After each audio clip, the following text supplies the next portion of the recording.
Hello again. Let's pause for a moment once again in the unit and sort of summarize what we've been doing and look ahead to where we're going to be going. So I had you look in quite a lot of detail at that poem by Tracy K. Smith, drawn from the Declaration of Independence.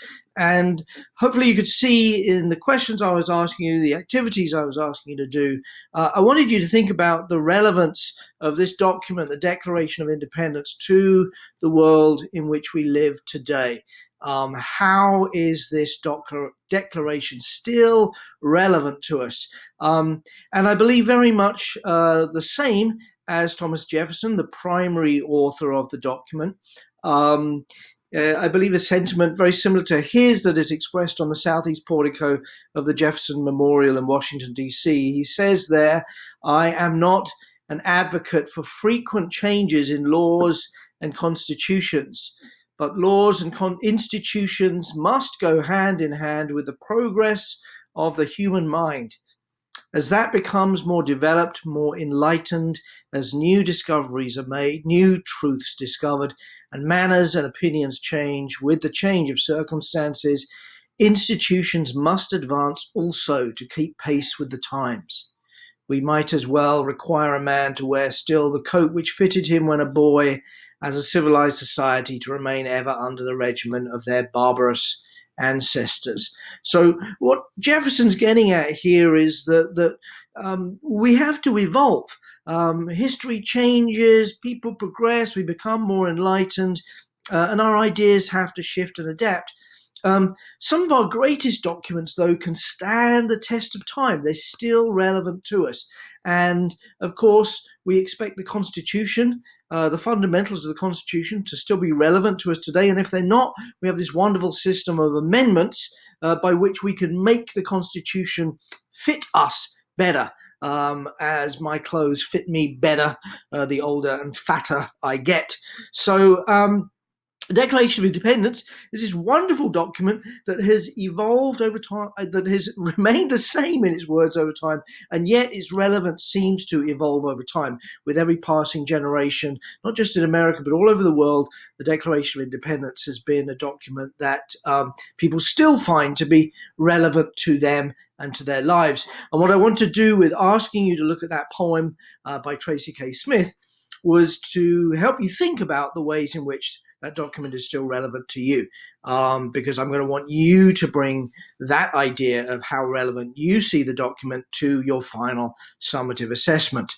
Okay, so that's sort of why we were doing all that work with the Smith poem. To sort of generate that idea of the ways in which the Declaration still is meaningful to us today. Because if it's not meaningful, there's absolutely no point in any of us reading it together as we've been doing.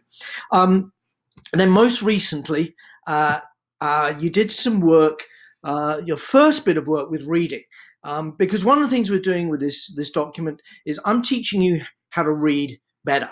Now, the things that I'm doing with you, you can apply to any classes, any documents you like. You don't just have to use it in this unit, in this class.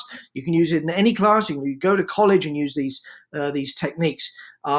So one of the first things we did was hypothesize. And you notice I also asked you to hypothesize about Smith's poem. One of the great things about hypothesizing, what seems to be the idea behind it, why would someone write this, is it gets you thinking about what you're actually reading. You may be right, you may be wrong in your initial hypothesis, but at least you're starting to think about what it's all about, and hopefully you're sending yourself in the right direction. And then the next assignment I gave you was to look at textual support. Now I gave you a little bit of help because I latched on to a few statements, some of which are true, some of which are false, some of which maybe sort of hedge a little bit one way or the other. And I asked you to look for evidence. And again, this is something you can do. You won't have me necessarily to draw up these kinds of statements, but when you're reading a document, you should be starting to form an idea and sort of speculate about this paragraph seems to be about this. and you should be looking for evidence that supports that.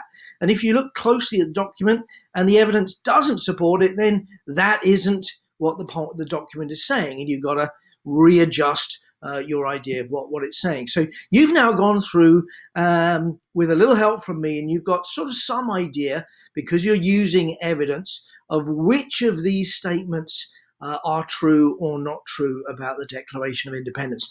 Now we're going to go even more into detail now, because I'm going to want you to take that big document and I'm going to want you to summarize it in just a few sentences, because by doing that, it's forcing you to pluck out the most important ideas.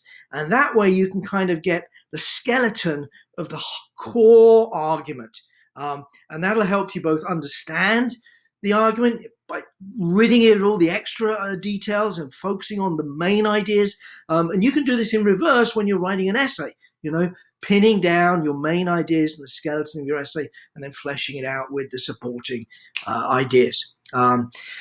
So I'm going to end this video now, and then the next video we can look in more detail about how to go about writing some single sentence summaries of the Declaration of Independence.